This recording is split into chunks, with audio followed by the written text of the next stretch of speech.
Welcome to the Blackley Creek Project Podcast, Season 2, Episode 1, Who Do You Think You Are, May 2nd, 2024. I would say it's starring the American and British hosts, but do you guys even remember who they are anymore? As though anyone could forget us. I like to think I'm quite memorable, at least in my own way. People have spent years trying to forget me. Years and fortunes. That's a rather bleak assessment of your relationships with people. I have very good relationships with 4 different therapists. 4 therapists? Why do you need 4 therapists? Oh, they're not my therapists. They're other people's therapists. People who go to see them to try to forget me. Oh my. They send me Christmas cards for helping keep them in business. You're like a dark onion, and each layer we peel back is more unsettling than the last. And I make people cry. And yet it gets worse.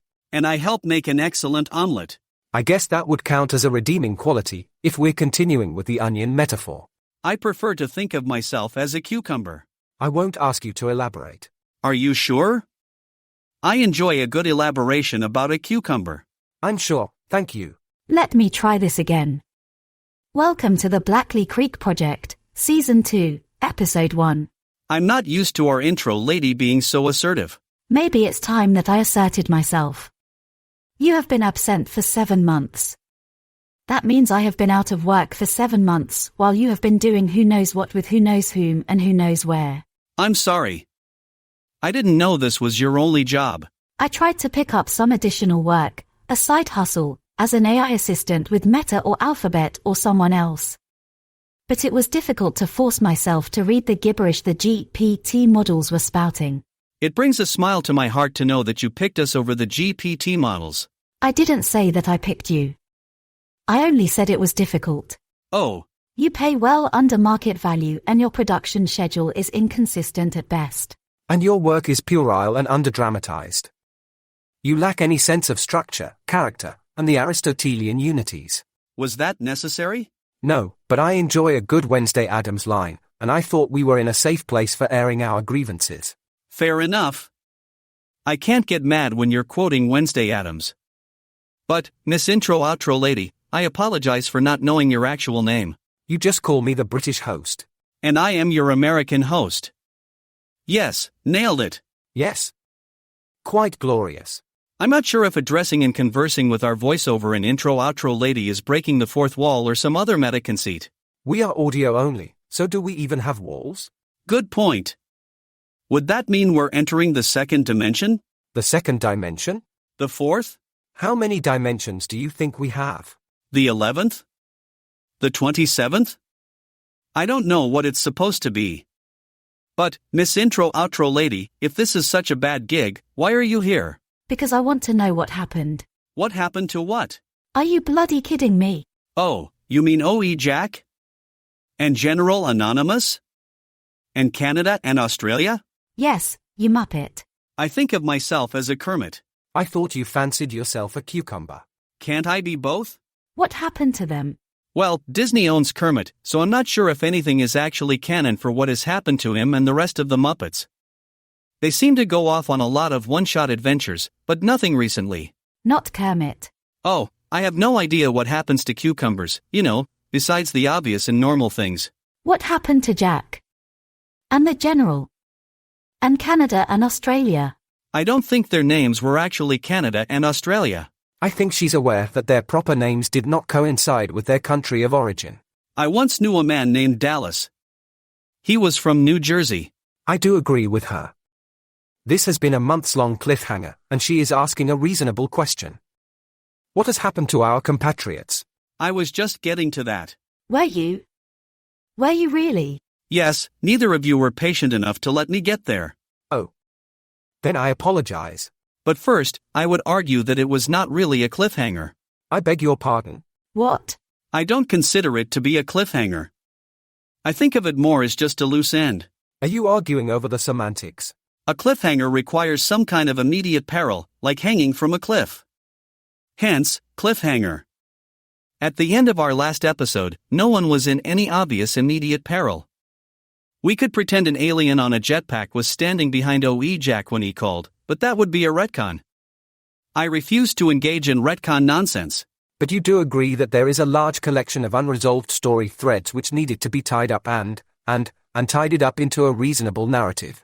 You already told me that I lack any sense of structure, character, and Aristotelian unities. I suppose that's a fair point. So what would you honestly expect? I expect you to tell me what happened to everyone else. Okay, that's fair. So will you finally tell us? Well, yes and no. Yes and no. Yes and no. What does yes and no mean? Wait, you must clarify your question. My question is very clear. I'm afraid it isn't. If you only ask, what does yes and no mean, he will only explain, very explicitly and pedantically, but also very unhelpfully, what yes and no mean. What you mean to ask is, what do you mean by, you will tell us but yes and no, which forces him to answer that specific question. Is that true? It depends on what the meaning of the word is. Why are you this way? Maybe I should ask one of my 4 therapist acquaintances.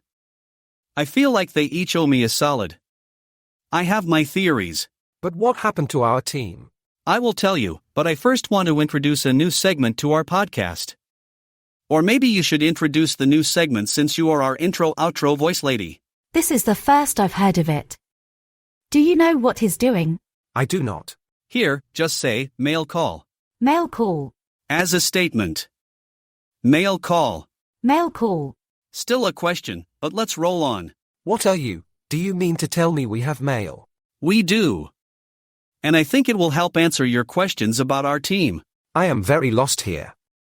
Have we become Homestar Runner? Does this make you strong bad? First letter. Dear American host. Long-time listener, first-time writer. They didn't mention me? Apparently not. Dear American host. Long-time listener, first-time writer. They're doing a great job for their first-time writing. I think they just mean their first time writing to the show. Oh. Yeah, that makes more sense. First-time writer. I'm a big fan, probably your biggest fan. Well, that's nice. Since none of my friends think you're that interesting. That's less nice. And I actually haven't met anyone else who is a fan. This has gone downhill quickly. But that's okay, it just means I'm ahead of everyone else. Did this person just self-identify as a hipster? And as a hipster, that's where I want to be. I never thought of our podcast as drawing a hipster audience. To be fair, the robot on your logo has a hipster hat and hipster facial hair. It is a robot Guy Fawkes, not a robot hipster. There is an apparent overlap between those aesthetics. I feel like your robot logo is a kindred spirit. Was this letter written on a red flag? No, this looks more like a cloth napkin from an upscale overpriced craft brewery you probably haven't heard of. Please continue. I was hoping you would take the time to answer my question. I am curious about the fate of your investigators. I am less curious about the fate of the general, unless it is bad and involves probing. I have an inherent distrust of the military-industrial complex. That tracks. The probing comment was unkind. He's an unkind hipster. Unkind hipster. Is that the name of the craft brewery? It should be. It is not ironic enough. I think unkind hipster would be what they have on draft in the back if you know to ask for it, but the brewery name would be more like Disorganized Charity or Enlightened Marmoset Ranch. I enjoy a good enlightened marmoset ranch on my cucumber salad. Is that the end of the letter? Oh, sorry. I will go on. Please do. Thank you and keep up the good work. Quite encouraging. I'm sure at some point you will have more fans. Still encouraging. Maybe as the quality improves. Okay. It can't really get worse. Okay, yes, please stop. Looking forward to better days ahead. Yes, thank you. Looking forward to better days ahead, Orlando. Is Orlando his name or his location? It's not clear. Maybe he represents the entire Orlando metropolitan area. Maybe Orlando Bloom is our biggest fan. Yes, lovely letter, but what happened to the aliens in Peru and Las Vegas? Thank you for reminding me. She has been continually reminding you for several minutes now, and, oh dear. What? What is it? You wouldn't dare. You wouldn't dare do it. Wouldn't dare do what? Yeah. What wouldn't I dare? Run us out of time. What? He's done it before. You wouldn't dare. Oh, but wouldn't I? If you do, I swear upon all that is holy and righteous that I will rain down vengeance upon you with the white-hot intensity of 1,000 suns. Then let's move on to the final segment of our show. Hey everyone. We're back. Did you miss us? You're alive. We are. We are alive and well. Is Jack with you? Yes. But just barely. We thought we'd lost you there. To be honest, I thought you had, too. Truly, my friends, I thought I had lost you all. Hang on. Yeah, who are you? Well, this is new. Thank you for joining the Blackley Creek Project podcast. Wait, do I still have to do this? Yes. Fine. Thank you for joining the Blackley Creek Project podcast. This podcast was made using VoiceOver from Speechify. While the voices are computer-generated, the script comes straight from a human brain and is lovingly handcrafted by painstakingly typing using human fingers. Apparently very slowly. Stick to the script. Okay. We are working on a support page, so please come back soon for details. And when exactly should they come back? May 5th? I'll hold you to that.